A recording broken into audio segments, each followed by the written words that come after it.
So I knew he was it because I felt more me with him than I had ever felt on my own. But he annoyed the shit out of me. And I was so triggered by him. And I was like, you drive me crazy. Stop being insecure. Stop being like, I had all of these things that I wanted to change about him.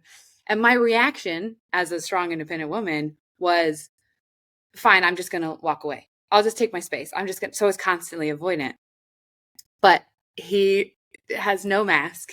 And so I would see the pain that I caused him by doing that. And I was like, okay, fuck, I can't walk away anymore. What do I do? And I went, all right, well, hold on. This thing that's annoying me, right? Because I would get so angry at him, and I thought I was great at controlling anger. Turns out I'm just very good at avoiding it. And so he would be driving me crazy. And the analogy I use is he like put me in a car, drove me to anger, and then was like, why are you mad?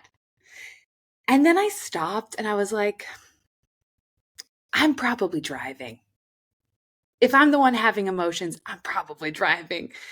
And I started to hunt for questions that would help me figure out why I was choosing anger. And that's where that's what landed. That's how the scene method started, is that I started asking myself the question, well, what am I scared of right now? Because I heard that under anger is usually fear. And that like 50% of the time, I was like, oh, I'm scared that he thinks I'm stupid. I'm scared that I need him more than he needs me, and I don't want to show that. I'm scared that he does more than I do, and so he's holding it over my head. I'm scared. Like, I had answers. The other half of the time, I didn't have answers, so I kept looking for questions. And then I was like, actually, sometimes I'm embarrassed. And I want to make it your fault that I'm embarrassed. I want to find you to be the person that is to blame for my embarrassment. So, you know what? You're awful for being here while I record my reel, right? You're awful. And then if I stop, and I'm like going on a tangent with him, and I'll stop mid-tantrum, I'll go, I'm just really embarrassed. I'm so embarrassed that you're going to see me do this badly. I do like 60 takes to get one that seems natural. Like, I don't want you to watch me do that. I don't want you to see me suck. I want you to think I'm amazing. I really just need you to encourage me and tell me you love it when I try, even when I fail. And my husband, he's just such a trooper. He's like, all right, I love you when you fail. You can do it, baby. Like, he just quickly, since he's so pure. I'm so lucky to have him. So that's one. And then I found the other two, which you mentioned initially, which is needs. If I'm sleep deprived, the other being scared and embarrassed comes much faster for me. And expectations, which I think is the most overlooked one, because I would get mad at him for not meeting expectations that I didn't know I had. Because we all have, as humans, the only way to survive is to walk into a space with an expectation. I open this door, and when I step, there will be floor. That's an expectation, right? And when we get married, when we have a partner, we're like, well, men act like this, women act like this. This is what you do in the kitchen. This is how people respond. When I'm sad, this is how you respond, because that's how my mom responded. Like, you don't even know your expectations. So I started to ask myself, like, what was I expecting him? And this is what I do with my clients a lot too, is like, how are you expecting them to respond? And who responded to you that way when you were a child? And do you want your partner to be that person? Or do you want your partner to be them? And that's like a profound, trippy one that happens too. So scene came out of that because I kept forgetting the questions in the heat of the moment. So I was like, I need an acronym. So I was like, oh, scared, embarrassed, expectation, needs. And then I shared it on Instagram, and then my whole career took off. And that's a long version of the story. But there we go. I love that. That was one of the first ones that I saw from you that was like, I want to talk to you, because it was so, like, it grabbed me so much. I felt so seen.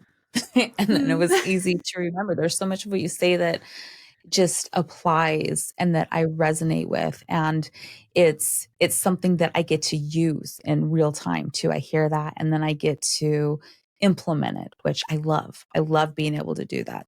You mentioned another time, and it's something that I'm hoping you will speak to, is after that, after you recognize these difficult conversations or these high emotional times, when you go through scene, that the next thing that you do is ask for connection. Yeah. And kind of how you go, what kind of connection will you speak to that a little bit? The see me, hold me, help me, hear me thing. Yeah. Mm-hmm. So often we don't know what we need from our partner, and our mind is blank because we're wanting them to just parent us. Like, you should know, you figure it out. And when I don't know, I run through that. I run through that list. Okay, do I feel invisible? But see me, hear me, help me, or hold me.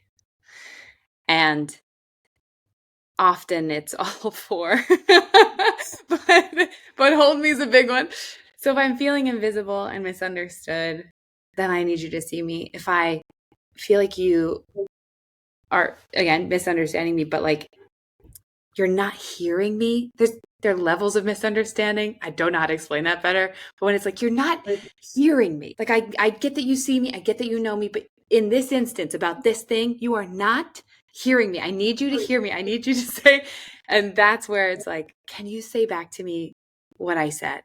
Because I don't know that you heard me. Help me is the offering of advice. Like, I need a solution. I need help. I need a partner on this. I have too much of a mental load right now. Can you take it from me? Like, I need help, and it scares me to ask, but can you help me? And then hold me is like, I don't feel worthy of being touched right now. Can you prove me wrong? That's powerful. Oh, yeah. Will you like one more time with that? Just say that again, because that one just sunk in. That I go ahead. Yes, please. I don't feel worthy of being touched right now. Can you prove me wrong? Morgan, that is what I was going to ask you after that. Is there's sometimes there's a space that touches too much and that you need that. So when your partner is asking you for these things, or you want to be able to ask these things, but what you really need is that space. You need to isolate, you need to withdraw. And then you just said that. And my whole perspective just shifted right there. What I was realizing that I was actually needing wasn't at all what I was going to speak to. It's, I don't feel worthy of touch right now. Can you prove me wrong? And that scares me a little bit.